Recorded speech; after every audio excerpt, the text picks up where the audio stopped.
আল্লাহর রাসূল বলে, ভাই জিবরাইল, আপনি তো আমার মালিকের নৈকট্যের সম্মানিত ফেরেশতা, আপনি কেন কাঁদেন?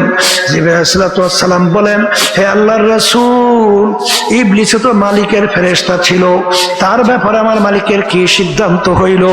হারুত মারুত তারাও তো মাওলার ফেরেশতা ছিল, তাদের ব্যাপারে আমার মালিকের কি হুকুম হইল? আমার তো জানা নাই, আমার ব্যাপারে আমার মালিক কি হুকুম দেবে। এই জন্য আমি জিবরাইল কান্দি। আল্লাহ রাসূল সাল্লাল্লাহু আলাইহি ওয়াসাল্লাম কথা শোনার পরে কান্দে। তিনি মসজিদে নববীর ভিতরে ঢুইকা দেখে একদল সাহাবায়ে কেরাম আনন্দ ফুর্তি করতেছেন। আল্লাহ রাসূল ডাক দিয়ে বলে, আমার সাহাবারা, তোমরা কি মৃত্যুর কথা ভুলে গেল? এইমাত্র আমার কাছে জিবরাইল আমিন আসছিল, যে জাহান্নাম বেহেশতের বিবরণ দিয়েছে, ওই জাহান্নামের এক সেকেন্ডের আযাব সহ্য করার শক্তি দুনিয়ার কোন মানুষের নাই। আমরা রোজা রাখি, রোজা দিয়ে আল্লাহ করবে কি? কোনো কাজ আছে? আমরা হজ করি, হজ দিয়ে আল্লাহ করবে কি? কোনো কাজ আছে? আমরা কোরবানি পশু জবাই করি, এর রক্ত গোশত আল্লাহ দেয়? কি নেয়, কি দেখে, কি পায়? তোমার আমার ভিতরে অবস্থা, কথা ঠিক কিনা? হুজুর নামাজ পরীক্ষা, আর আমার মালিক পরীক্ষার জন্য দুনিয়াতে পাঠাইছে মেয়া, এখানে মেয়া করে তোমার সমস্যা যে ও আল্লাহর বান্দারা ভাই, বুঝছেন? মালিক আমাদেরকে পাঠাইছে কিসের জন্য? কথা হয় না? পরীক্ষার জন্য। আমার মালিক বলছেন, লিয়াবলুয়াকুম আইয়ুকুম আহসানু আমালা। আমি পরীক্ষার জন্য পাঠাইছি, আমার হুকুম অনুযায়ী কেটা করো আর কেটা করো না। এই জন্য আমি স্বাধীনতা দান করছি। পরীক্ষার ফলে ছাত্রছাত্রী পরীক্ষা দেয় 3 ঘন্টার জন্য, ওখানে কোনো বাধা নিষেধ আছে? যা মনে করে তা লেখে, বাধা দেওয়ার কোনো আইন আছে? তাহলে পরীক্ষার হলে স্বাধীনতা দিয়া আমার মালিক বলতেছে, এইটা কর, এইটা করিস না, আমি দেখবো আমার কথা মানো কিনা। কথা বলছেন? যারা মানবে আমার মালিক তাদের জন্য বেশারা সুসংবাদ, তোদের জন্য আমি মেহমানখানা বানাইয়া সাজাই আমি অপেক্ষা করতে আছি। এই কথা ঠিক না? ঠিক। আর যদি আমার কথা অনুযায়ী না চলো, তাহলে জেলখানাও বানাইছি। ওই জেলখানার মধ্যেই এক এক অপরাধের জন্য বিচারকের সামনে যখন আসামি বলে, স্যার অন্যায় করছি একটা, মাফ করিয়ে দেন, আর করবো না, ওয়াদা করতেছি। জজ সাহেব মাফ করে না? করে। বলে, ওরে আসামি, মাপের কোনো আইন নাই, অন্যায় একটা করছো, একটা শাস্তিই দেব, 2টা দেব না। কথা ঠিক? তাহলে 1 ওয়াক্ত নামাজ পড়বেন বলতে বলতে অন্য ওয়াক্ত আসছে। কেউ যদি ইচ্ছা করে 1 ওয়াক্তের নামাজ নিয়ে অন্য ওয়াক্তে কাজা কইয়া পড়েন, এই অপরাধের জন্য 2,88,00,000 বছর জাহান্নামের আগুনে জ্বলা লাগবে। একটা রোজা যদি কেউ ইচ্ছা করে ছাইরা দেন রমজান মাসে, কম পক্ষে 70,000 বছর জাহান্নামের ওই জেলখানা আগুনে জ্বলা লাগবে। কেউ যদি ইচ্ছা করে একটা মিথ্যা কথা বলেন, একটা কবিরা গুনাহ হবে, আর একটা কবিরা গুনার জন্য কমপক্ষে 7,000 বছর জাহান্নামের আগুনের ভিতরে জ্বলতে হবে। কেউ যদি যেই মহিলাদের সঙ্গে দেখা দেওয়া জায়েজ নাই, সেই মহিলাদের সঙ্গে যদি ইচ্ছা করে দেখা দেন, একটা কবিরা গুনাহ হবে, আর একটা কবিরা গুনার জন্য কমপক্ষে 7,000 বছর জাহান্নামের আগুনে জ্বলতে হবে। এ আল্লাহর বান্দারা, আল্লাহ রাসূল সাল্লাল্লাহু আলাইহি ওয়াসাল্লাম বলেন, কেউ যদি হারাম মালের দ্বারা রক্ত এবং গোশত তৈরি হয়, তার জায়গা জাহান্নাম, ছাড়া হবে না। আমিনু কামা আমানান নাস, তোমরা ঈমান আনো সাহাবায়ে কেরাম যেভাবে ঈমান আনছিল। বাজান একটা উদাহরণ খেয়াল রাখা দরকার। আবু বকর সিদ্দিক রাদিয়াল্লাহু তাআলা আনহু গোলাম ছিল, আজাদ করে দিয়া বলে, গোলাম তুমি আজাদ। মাঝে মাঝে কিছু খাদ্য নিয়ে আসতে বলে, নিয়ে আইসো। মাঝে মাঝে খাদ্য নিয়ে আসে। তুমি কিভাবে কামাই করছো? যখন দেখতেন হালাল তিনি খাইতেন। বাজান একদিন পেটও আবু বকর সিদ্দিক রাদিয়াল্লাহু তাআলা আনহু, তার পেটে বড় ক্ষুধা। গোলাম খাদ্য নিয়ে আসছে, জিজ্ঞাস না কইরে খাদ্য খাইয়া ফেললো। গোলাম ডাক দিয়ে বলে, হযরত আপনি না জিজ্ঞাসা করে কেন খাদ্য খাইলেন? তখন বলেন, বাবা তুমি তো অন্যান্য সময় হালাল উপায়ে তুমি আনো, আজকেও চিন্তা করছি হালাল উপায়ে আনছো, পেটেও বড় ক্ষুধা, জিজ্ঞাসা না করে খাইয়ে ফেলছি, এখন বলো কিভাবে তুমি কামাই করছো? গোলাম বলে, হুজুর আমি যখন কাফের ছিলাম জাদুবিদ্যার মাধ্যমে একটা লোককে তদবির করছিলাম, সেই লোকটার সঙ্গে এখন দেখা, লোকটা ভালো হয়ে গেছে, ওই যে ভালো হয়েছে ওই বিনিময় আমাকে এই খাদ্য দিছে। তখন আবু বকর সিদ্দিক রাদিয়াল্লাহু তাআলা আনহু বলেন, আল্লাহু আকবার, আল্লাহু আকবার। বাজান, জাদুবিদ্যার মাধ্যমে তদবির করা কামাই সম্পূর্ণ হারাম, তুমি তো আমাকে হারাম খাওয়াইছো। এই কথা বলে তিনি গলার ভিতরে আঙ্গুল দেওয়া শুরু করলো। লোকেরা বলে, হযরত আপনি তো না যাই না খাইছেন, আল্লাহ তো মাফ কইরা দেবে। আর বর্তমানে যদি আমাদের যুগ হইতো, কত ফতুয়া বের হইতো, তার কোনো শেষ নাই। কথা ঠিক না? ঠিক। এই আর সে বলতেছেন হারাম খাদ্য আমার পেটের ভিতরে আমি হজম হইতে দেবো না। হযরত তাইলে পেট ভইরে পানি খান, পানি খেলে গলার ভিতরে আঙ্গুল দেওয়ার সঙ্গে সঙ্গে খাদ্য বের হয়ে আসবে। তিনি পেট ভইরে পানি খেইল, গলার ভিতরে আঙ্গুল দিল, বমি হলো, তারপরে হারাম ওই খাদ্য ভিতর থেকে বের হয়ে আসলো। তিনি বলেন, আলহামদুলিল্লাহ, হে আমার মালিক, দয়া মায়া করে হারাম খাদ্য আমার থেকে বের করছেন। এই ছিল তাদের ঈমান, এই ছিল ঈমান। আর বর্তমানে একদল বের হইছে, এই ক্ষমতা পাইয়া ক্ষমতা সম্পূর্ণ দলের সঙ্গে জড়াইয়া টেন্ডারবাজি, সাদাবাজি, জুলুমবাজি, মিথ্যাবাজি, ধোঁকাবাজি, এইটা করে সম্পদ তো গুছায়। শুধু তাই না, এই কানাডা সহ বিভিন্ন দেশে বেগম পাড়া পর্যন্ত তৈরি করে। ওদিকে যখন বয়স হয়, তখন যায় কই, কোলে বললেন নেতায় হজ করতে যায়, কই হজ করতে যায়, হজ দিয়ে আইসে এখন নেতা রাতে কোনে তসবি যায় না, তসবি করতে আছে, বানছে বেরু একটা লাগাইছে, লম্বা জামা গাই দিয়া, এখন তো একেবারে হাজি সাহেব। তুমি ভালো করে যাই না রাখো, যতক্ষণ পর্যন্ত যেই পরিমাণ সম্পদ তুমি ধোকাবাজি কইরা, টাউলটামি পাল্টামি কইরা, টেন্ডারবাজি, চাঁদাবাজি কইরা যেই সম্পদ তুমি ভক্ষণ করছো, ব্যবহার করছো, তুমি সম্পদ গুছাইছো, ওই পরিমাণ সম্পদ তুমি যতক্ষণ পর্যন্ত, অর্থাৎ যদি সরকারি ফান্ডের নিয়ে থাকো, সরকারি ফান্ড কোনো ব্যক্তির থেকে যদি নিয়ে থাকো, ব্যক্তিকে ফেরত না দেওয়া পর্যন্ত 10 বার না, তুমি যদি 50 বার হজ করো, জাহান্নাম ছাড়া তোমার জায়গা হবে না। হাদিসের ভিতরে আছে, ইল্লা বিল হক্কুল ইবাদ, ইল্লা বিল হক্কুল ইবাদ, ইল্লা বিল হক্কুল ইবাদ। এই যে আমার বাজানদেরকে বলো তাদের ঈমান কেমন ছিল। ওমর ফারুক রাদিয়াল্লাহু তাআলার নাম শুনছেন? শুনছেন না? নীল নদীর নাম শুনছেন? নীল নদী, এই নীল নদীর আস্তে আস্তে নীল নদীর এই প্রতি বছর একটা নিয়ম ছিল, একটা সময় পানি শুকিয়ে যাইত, আর ওই পানি শুকাইলে ওই নীল নদীর পানি খেইয়া লোকজন বাঁচে, আর ওই পানি দিয়ে ফসলাদি হয়।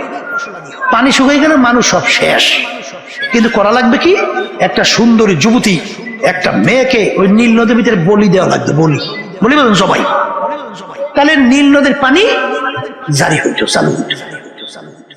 এখন ইসলাম যখন নাকি আমিরুল মুমিনিন ওমর ফারুক রাদিয়াল্লাহু তাআলা তার আয়াতের ভিতরে যখন নীল নদী পরিচালনার দায়িত্ব এলাকায় এসে গেছে, এখন নিয়ম অনুযায়ী তো নীল নদীর পানি শুকাইছে, এখন নিয়ম কি, সুন্দর একটা যুবতী মেয়েকে বলি দেওয়া ইসলামে জায়েজ আছে না? কয় কি জায়েজ নাই? এখন দেখবেন এক শ্রেণী কিন্তু ফতুয়াবাড়ি করবে, এই মিয়া লক্ষ লক্ষ মানুষ, তাদের জীবন বাঁচা লাগে না, একটা জান গেলে করার কি, অন্তত লক্ষ লক্ষ মানুষ জীবন তো বাঁচাইতে হইবে, তাহলে একটা তো বলি দেওয়াই দেখবে। বর্তমানে একদল বাইরেছে না, এই মিয়া বেপরদা মহিলা তো গুলো একসঙ্গে টেবিলে বইয়ে চা খায়, নাস্তা করে, মিটিং করে, আসতে করে, ফতুয়া দিয়ে করে না, না ফতুয়া ছাড়া আসতে কয় দেয়, তোরা ফতুয়া বেরিয়েছে না, তখন কইবি কি মন্দের ভালো, মন্দের বাংলাদেশে যদি মন্দের ভালো লাগে, ভালো আছে কোন দেশে? যেই দেশে ৯৯% মুসলমান বসবাস করে, সেই দেশে যদি মন্দের ভালো হয়, ভালো হইবে কোন দেশে? যেটা বলেন কথা ঠিক না? ঠিক। এখন ইসলামীকে বলি একটা যুবতী মেয়ে জবাই দেওয়া যায় আছে? এখন এলাকার গভর্নর পানি শুকাইছে নদী, যুবতী মেয়ে জবাই না দিলে পানি আসবে না, এখন করা কি? গভর্নরকে বলো কি এত ইসলামে জায়েজ নাই, তাহলে করা লাগবে কি? মানুষ দিয়ে সব মরবে। বলে আমির এর কাছে জানা লাগবে। আমির মুমিন ওমর ফারুক রাদিয়াল্লাহু তাআলা আনহু তার কাছে সংবাদ পৌঁছল, আমির ঘটনা তো এই। আমির বলে বলো কি, একটা সুন্দরী মেয়ে জবাই দেবে, তার ভিতরে পানি আসবে, কথার কথা, তাহলে আমার আল্লাহর ক্ষমতা কোথায়? আমার মালিকের ক্ষমতা কোথায়? আমিরুল মুমিনিন ওমর ফারুক রাদিয়াল্লাহু তাআলা আনহু ওই নীল নদীর কাছে চিঠি লেখে। কি লেখে? আল্লাহ মাফ করুক, আমাকে যুগে হইলে কইতো কি হুঁছে হুজুর বলে পাগল হয়ে যেত, আসছে পাগল।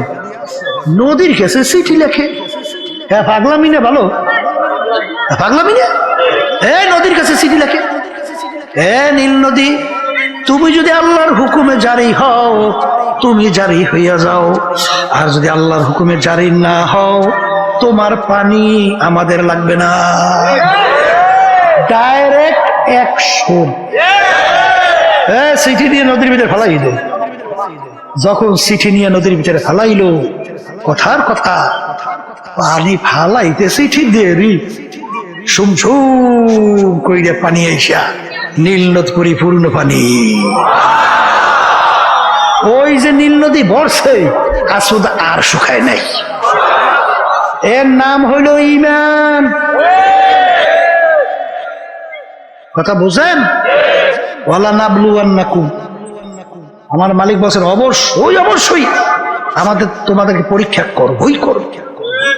পরীক্ষা পাস না কই বেহেশতে যাওয়ার কেউ আশা করিয়েন না। কথা ঠিক না? ঠিক। এই জন্য ভাইদেরকে বলো, পর্দা আলে মা বোনদেরকে বলবো, কি পারিবারিক ব্যাপারে মালিকের হুকুম পালন করা লাগবে, সাধ্য অনুযায়ী চেষ্টা করা লাগবে। আল্লাহ আমাকে আমাদের সবাইকে তৌফিক দান করুন। এই আল্লাহর বান্দা, ব্যবসা ক্ষেত্রে মালিকের হুকুম নেই? আমার মালিক কি বলছেন? আহাল্লাল্লাহুল বাইআ ওয়া হারামার রিবা, তোমাদের জন্য আমি ব্যবসাকে হালাল ঘোষণা করলাম, সুদ তোমাদের জন্য আমি হারাম ঘোষণা করলাম। আল্লাহ মাফ করুক, বর্তমানে অনেক নামাজি, অনেক মুসল্লি, অনেক হাজি দেখা যায় সম্পদ বাড়াবার জন্য, ব্যবসাকে বাড়াবার জন্য সুদের সঙ্গে ব্যবসা মিশ্রণ কইরা চালায়। নাউজুবিল্লাহ জোরে কম।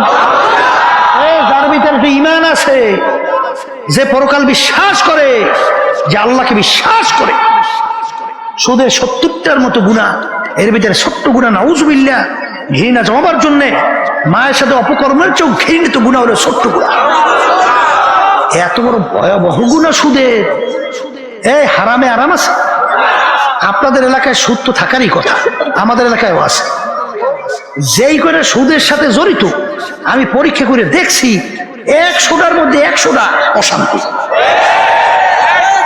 একেবারে অশান্তি আর অশান্তি, শান্তি বলতে নাই। জোরে বলেন কথা ঠিক কিনা? আর মেয়ে অন্তরের শান্তি হলো বড় শান্তি, কথা ঠিক না? আর ব্যবসাকে আল্লাহ হালাল ঘোষণা করছেন। এই যে সদিকিন ব্যবসায়ী হবে, সৎ ব্যবসায়ী হবে, আল্লাহ রাব্বুল আলামিন তাকে নবীদের সঙ্গে হাসর করাইবেন, সিদ্দিকিনদের সঙ্গে হাসর করাইবেন। কি ঠিক না? তাহলে ব্যবসা ক্ষেত্রে আল্লাহর হুকুম আছে না? রাজনৈতিক ক্ষেত্রে আমার মালিকের হুকুম আছে না নাই? অনেকে কিন্তু এই ভুলটা এখনো যায় না। আবার সব ওলামায়ে কেরাম আমরা ঠিক মতো আলোচনা আল্লাহ জানে করতে পারি কিনা তাও কইতে পারি না। এই অনেকে রাজনীতির ব্যাপারে মনে হয় ইসলামের নাই, এরকম একটা ভাবই দেখায়। কথা ঠিক না বেঠিক?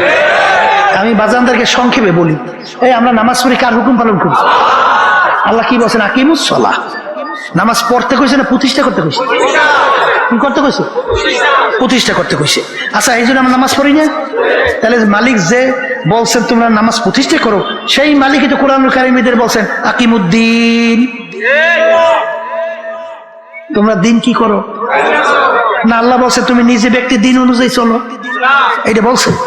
কি বলছে? দিন প্রতিষ্ঠা করো, নিজে, পরিবার, সমাজ, রাষ্ট্রের ভিতরে দিন প্রতিষ্ঠার জন্য সাধ্য অনুযায়ী চেষ্টা করো। এই যে আমাদেরকে যত গালি দেনার যা করেন, আমরা রাজনীতি করি কে বুঝছেন? রাজনীতি করি আল্লাহর হুকুম পালন করি। কথা ঠিক এটা? আল্লাহর বান্দারা, আলিয়াউমা আকমালতু লাকুম দীনাকুম ওয়া আতমামতু আলাইকুম নি'মাতি ওয়া রাদিতু লাকুমুল ইসলামা দীনা। কথা ঠিক কি না? তাহলে দিন পরিপূর্ণ, দিনের ভিতরে বাড়তি কম থেকে কোনো দিক নাই। তাই দিন আসছে শুধু ব্যক্তি কেমনে চলবে এই যে শিক্ষা দেওয়ার জন্য না? পরিবার কেমনে চলবে, সমাজ কেমনে চলবে, রাষ্ট্র কেমনে চলবে, এই আন্তর্জাতিক ভাবে কিভাবে তোমার সম্পর্ক থাকবে, এর সব শিখাবার জন্য দিন আসে নাই? হ্যাঁ, ওই এক খ্রিস্টান না জানি বিজাতি এক মুসলমানকে প্রশ্ন করলো, তোমাদের নবী একেবারে নিম্নমানের, একেবারে নিচু শ্রেণীর নবী। নাউজুবিল্লাহ কন্যা বলে তা কেমনে? বলে তাকে আমার নবীর নিম্ন কি বলে, তোমাদের নবী পায়খানা প্রস্রাবে কেমনে যাইতে হয়, কি দোয়া পড়তে হয়, পায়খানা প্রস্রাব নিয়ে আলোচনা করে। তাহলে পায়খানা প্রস্রাবের কি একটা নিম্নমানের জিনিসটা, এইটা নিয়ে যে আলোচনা করে, তাহলে সে নিম্নমানের লোক। নাউজুবিল্লাহ। তখন মুসলমান বলতেছে কপাল পোড়া, আমার নবী যে বিশ্ব নবী, তার বাস্তব হলো এইটা। বলে তা কি? আমার নবী একেবারে নিচ থেকে নিচ, ছোট থেকে ছোট, একেবারে উপর থেকে উপর, শেষ পর্যন্ত একেবারে কিভাবে মানুষটার দুনিয়া জিন্দিগি চালাবে, এই সব বিষয়ের উপরে আমার নবী একটা শিক্ষা দিয়েছে। তাহলে যে সব বিষয়ে একটা শিক্ষা দেয় সে বিশ্ব নবী। এই কথা ঠিক না ভাই? ঠিক। এই জন্য আর ভাইদেরকে বলো, পর্দা আলে মা বোনদেরকে বলবো, মনে করছেন আমরা কি বুঝি না মিয়া? এই রাজনীতি পথ, এটা যে একটা পিচ্ছিল পথ, কাঁটাযুক্ত পথ, এটা আমরা বুঝি না মিয়া, এটা আমরা বুঝি না। আজকে ইসলামী আন্দোলন বাংলাদেশের প্রায় 36 বছর বয়স পার হয়ে যাইতেছে, একটা এমপিও আমাদের দল থেকে সংসদে আছে, কথা কয় না। আমরা বুঝি দুই একটা এমপি একটু এদিকে ওদিকে চোখ ঘুরাইলে হ্যাঁ বুঝি পাই না, না ভাই না। আপনারা বুঝবেন তো আমি জানি, আপনারা তো বুঝবেন না। ইংরেজি কথা বলছেন, টাকার কথা বলে শত শত টাকা তো আল্লাহর রহমতে আমনে দোয়ায় বলতে গেলে তো ইসলামী আন্দোলনের জন্য অন্টু, এত আপনারা বুঝবেন না, এত আল্লাহর রহমতে আমি বুঝি, আমি জানি সব কথা। কি কিছু বুঝেন নাই? এই সাপ সাপ জানাইয়ে দিছি, রাজনীতি করি ইসলামের জন্য, দেশের কল্যাণের জন্য, মানবতার কল্যাণের জন্য। কোন এমপির জন্য, কোন মন্ত্রিত্বের জন্য, কোন সম্মানের জন্য, কোন সম্পদের জন্য রাজনীতি করি না। আর ওই লোক দেখাই আল্লাহর রহমতে আপনাদের দোয়ায় কোনো কাজ হবে না।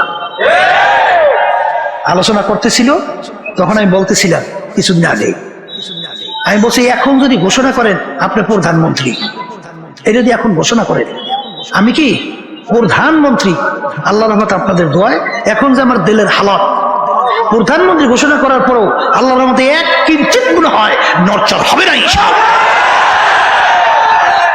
আল্লাহর রহমতে আপনাদের দোয়ায়। কথা ঠিক না ভাই? ঠিক। এই জন্য আমার ভাইদেরকে বলা, পর্দালে মা বোনদেরকে বলবো, কারণ বোঝেন নাই, কোরআন কারীম সত্য, আসতে কয়। এখন দুনিয়া সম্পর্কে একটু চিন্তা মোরাকাবা মানুষ করবে না?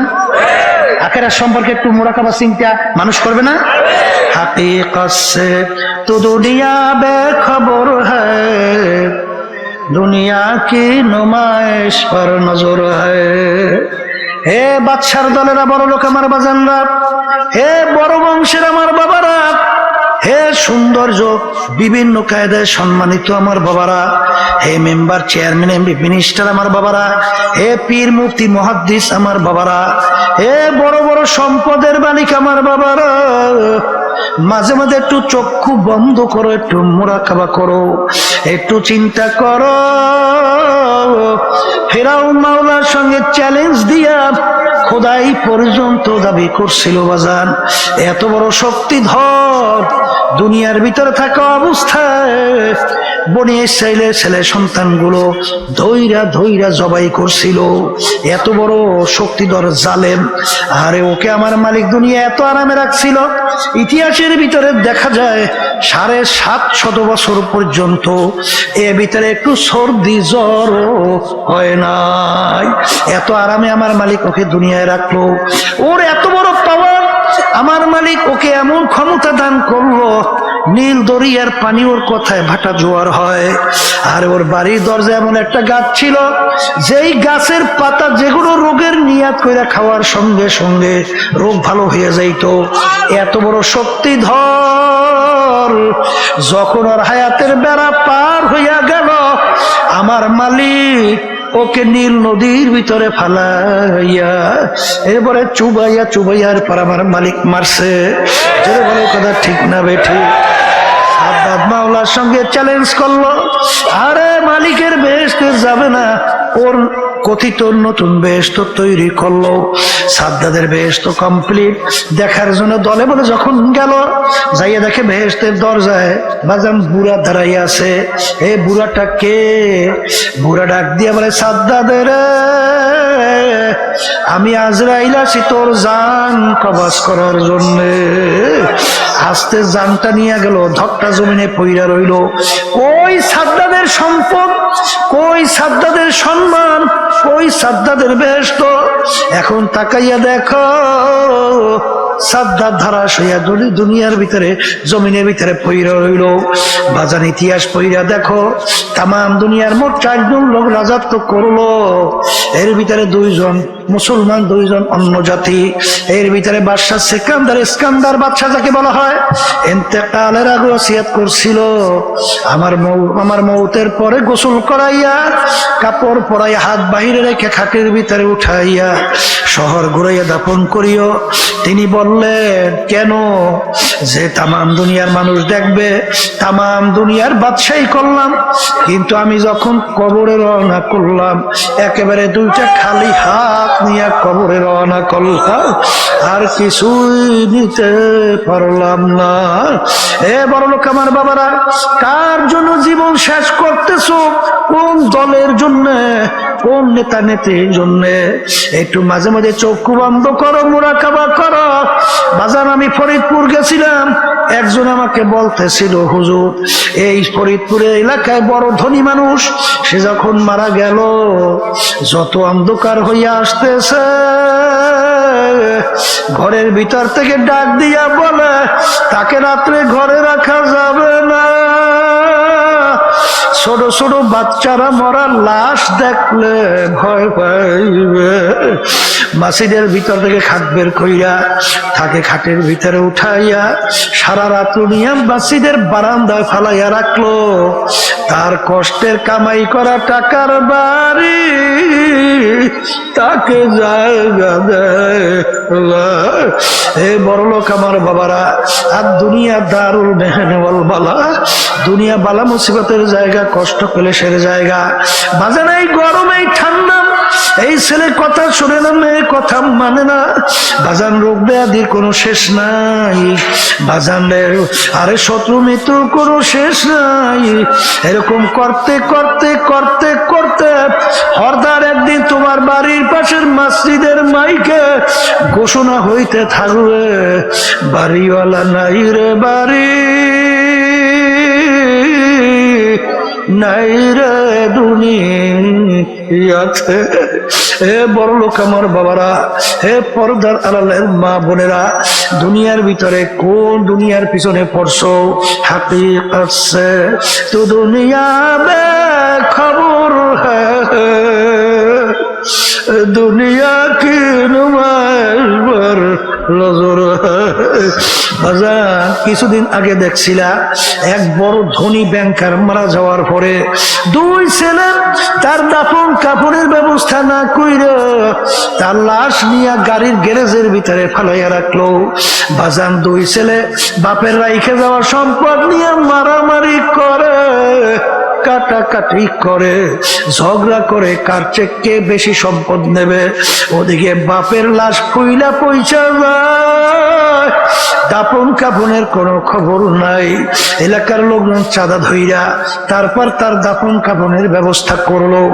এ কপাল পোড়া, কার জন্য এই সম্পদ রাইখা যাও?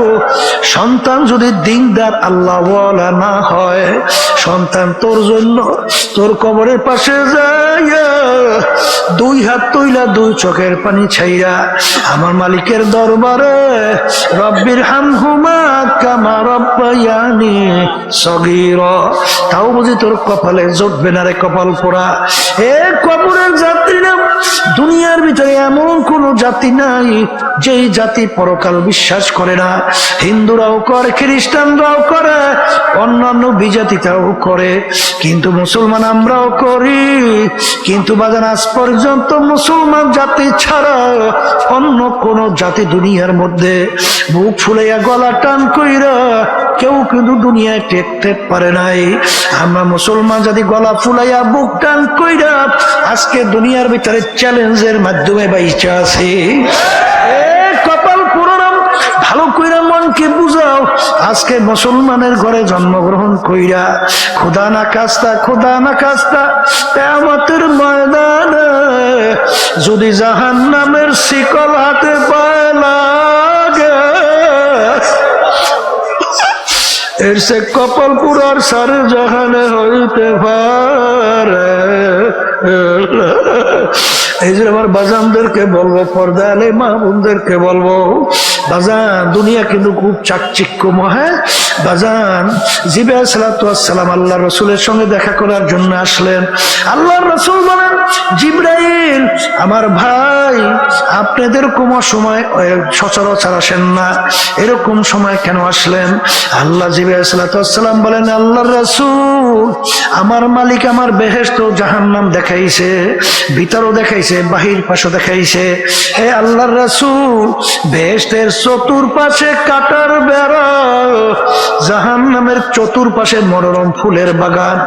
আরে আমার ভয় হয় আপনার উম্মতেরা, আল্লাহর বান্দা বান্দিরা বেহেশতে যখন ঢোকা শুরু করবে, কাটার গুতা লাইগা সইরা যায় নাকি আমার ভয় করে।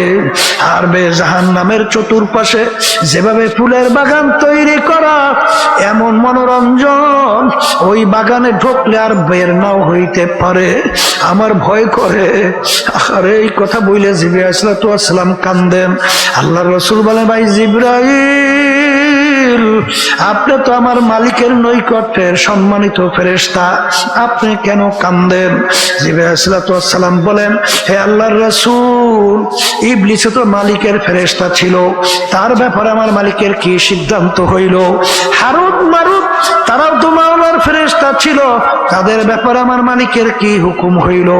আমার তো জানা নাই, আমার ব্যাপারে আমার মালিক কি হুকুম দেবে? এই জন্য আমি জিবরাইল কান্দি। আল্লাহ রাসূল সাল্লাল্লাহু আলাইহি ওয়াসাল্লাম কথা শোনার পরে কান্দে। তিনি মসজিদে নববীর ভিতরে ঢুইকা দেখে একদল সাহাবায়ে কেরাম আনন্দ ফুর্তি করতেছেন। আল্লাহ রাসূল ডাক দিয়ে বলে, আমার সাহাবারা, তোমরা কি মৃত্যুর কথা ভুইলা গেল? এইমাত্র আমার কাছে জিবরাইল আমিন আসছিল, যে জাহান্নাম বেহেশতের বিবরণ দিয়েছে, ওই জাহান্নামের এক সেকেন্ডের আযাব সহ্য করার শক্তি দুনিয়ার কোন মানুষের নাই। এই জন্য আমার বাজানদেরকে বলবো, পর্দা আলে মা বোনদেরকে বলবো, বাজান নামাজ না পড়া একটা মজা, ছেলেরা মেয়েদের সঙ্গে আড্ডা মারতে মজা, মেয়েরা ছেলেদের সঙ্গে আড্ডায় মজা, গান বাজনা বেয়াপনা, অশ্লীলতা, মাতুকবাড়ি, সরদারি, চাঁদাবাজি, টেন্ডারবাজি, ক্ষমতা প্রয়োগ একটা মজা। বাজান ওই ফুলের বাগানে ফুল তোলো, খোদা না কাজটা যখন হায়াতের বেড়া পার হবে, মালিক ডাক দেয়ার, আজরাইল আরে আমার বান্দা বান্দি বড় শখ করে বানাইছিলাম, আমার সমস্ত নেয়ামত ভোগ করছিল, আমার দেওয়া নেয়ামত চক্ষু দিয়া দেখছে, আমার দেওয়া নেয়ামত জিহ্বা দিয়া কথা বলছে, আমার দেওয়া নেয়ামত কান দিয়া শুনছে, আমার দেওয়া নেয়ামত ব্রেন দিয়া পড়াশোনা করছে, ব্রেন দিয়া ব্যবসা বাণিজ্য করিয়া সম্পদ গুছাইছে, আমার সমস্ত নেয়ামত ভোগ করছিল, আমার হুকুম মানে নাই। ও ভাই, ও আজরাইল, ওকে জাহান্নাম না দেখাইয়া মউত করিও না। জিবে আজরাইল সালাতুল সালাম আসবে, তার মাথা আসমানে, পাও তার জমিনে, এক হাত মাশরিকে এক হাত মাগরিবে, দুনিয়া জোড়া তার শরীর, নীল রঙের মতো দিঘির মতো দুইটা চক্ষু, শরীরের ভিতরে লাম্বা লাম্বা কালো কালো কতগুলো পশম, প্রত্যেক পশমের গোড়া দিয়ে আগুনের জিহ্বা বাইর হইতে থাকবে। আরে ওদিকে আজরাইল সালাতুল সালাম এই সূরাতে আসবে, নাফরমানের রূহটা 360টা মকামে পালাপালি করতে থাকবে।